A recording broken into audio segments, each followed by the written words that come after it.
This video is brought to you by Irv Graham's Chinese Antiques. Do you possess a piece of Chinese porcelain or a Chinese work of art that you would like to know more about? It makes sense to get an accurate valuation for a number of reasons, such as 1. You want advice before buying or selling an item. 2.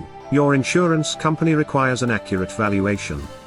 3. A valuation is required for tax or inheritance purposes.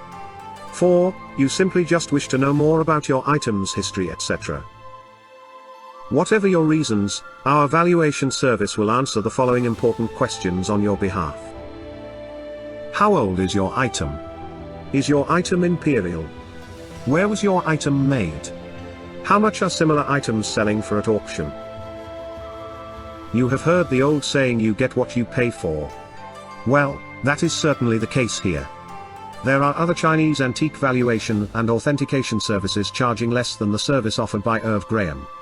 But Chinese antiques being what they are, it's imperative a good valuer has a sharp eye, hands-on experience along with in-depth knowledge and up-to-date research material. Irv Graham will not undertake any valuation unless he is 100% sure he can deliver to each customer a valuation report that is guaranteed accurate and to which he will personally stand by. It is imperative when looking at Chinese works of art that a correct appraisal is conducted, as incorrect information can be very, very costly to you, the customer. Visit ChineseAntiques.co.uk to start your appraisal and valuation service online. Thank you.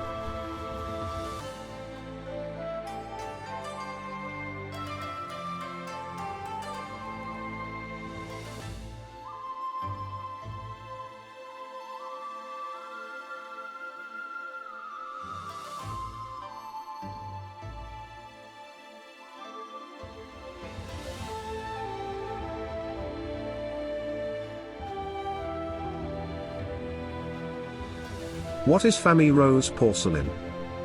The term Famille rose, meaning of the pink family, refers to porcelain glazed with enamels in a predominantly pink, white, yellow, and green color palette.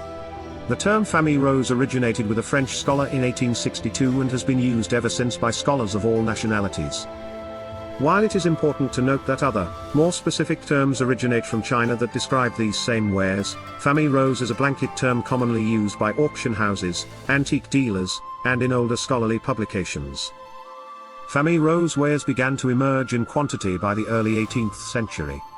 At the end of the 17th century, firing techniques were developed, allowing for pink, white, and opaque yellow enamels to be added to the existing color palette of green, black, translucent yellow, iron red, and underglaze blue. In China, these wares were described early on as Yangcai, meaning foreign colors, due to the European influence that initially introduced them via French Jesuits visiting the imperial court. Other Chinese terms for Famille rose include Falangcai, which refers to wares in this new palette that originated in the imperial workshops, and Fencai, meaning powder colors, which were Falangcai enamels of slightly different compositions with the inclusion of iron powder and lead arsenate, which were combined to make opaque white enamel. The exact technical definitions of these terms and origin dates are the subject of ongoing scholarship, and the two can be challenging to differentiate.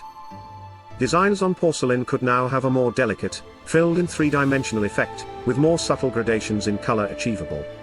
For example, flowers became more exquisite, expressive, and naturalistically depicted, and human figures more realistically depicted in various settings.